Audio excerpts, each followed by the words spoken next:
Hey guys, Marcel here at Pro Play Games, back from Orlando, the last qualifier for the East Coast. Just got back yesterday, played the Frieza, also known as the Galactic Emperor from set 1. I love my set 1 leaders, always try to make them useful, even in today's game meta. So without further ado, let's get to the deck profile.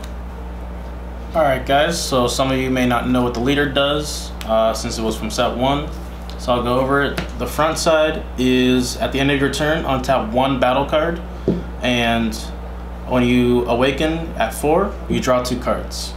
Flip, same effect except that you can untap 2 battle cards, and when you attack, draw a card. So the leader really has been slowly getting better with the release of more cards, so I decided to use the 1-2 swap engine.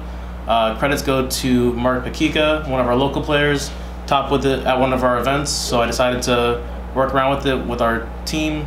Peter Catani came up with some good ideas, and this is the version I brought to Orlando. So let's start with the negates and counters. We have 3 Nimbus and 4 Bloodlusts.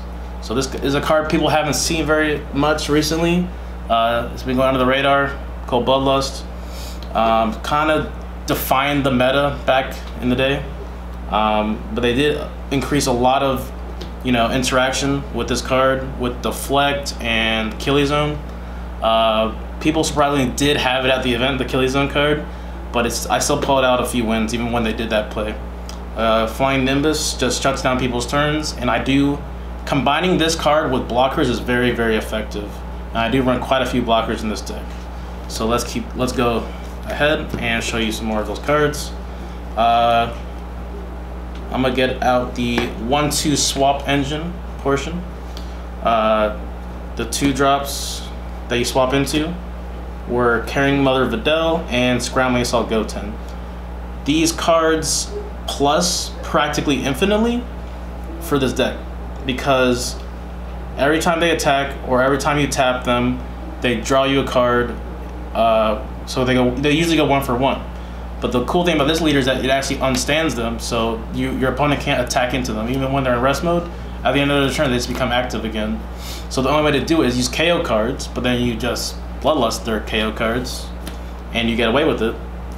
And another actual interesting thing is that we do run the let me pull it out here,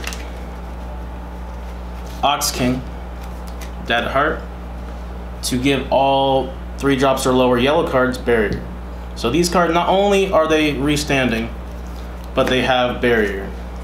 So that's pretty much like they're living, you can't do anything about it. Pretty hard to get over. I just have infinite card advantage, although they are a bit weak. The Videl keeps buffing these cards up and makes them stronger and able to attack leaders that are awakened. So that's the 2 drops of this 1-2 swap. Wait, where'd it go? There it is. The 1 drops to start it off are the Bardogs and the Grandpa Gohans, and the 0 cost to find both of them. The successor just makes this deck really consistent. You can just have essentially 3 + 4, 7 of those, and then 5 Adoptive Father Gohans in your deck, essentially.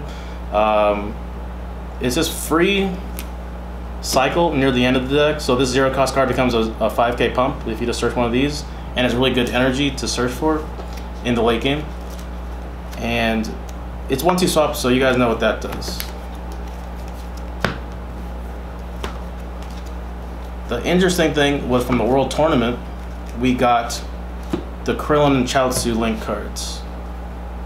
So this is what I'm saying about all the blockers that I have. I have a lot of blockers from the Chaozu and the Grandpa Gohan, but it also makes a more mid-game-ish battle card, because the Chaozus make the Krillins 20k, and 20k is just a number that is really awkward for people to hit, and it's critical as well, so it's a transition from the early game to the mid game that I like to use those. Now for super combos, you can play the Doria or the Pure Hearted Son Goku. I just had these with me, so I decided to use them. And the special 2-2 split, I did run Shugesh this weekend.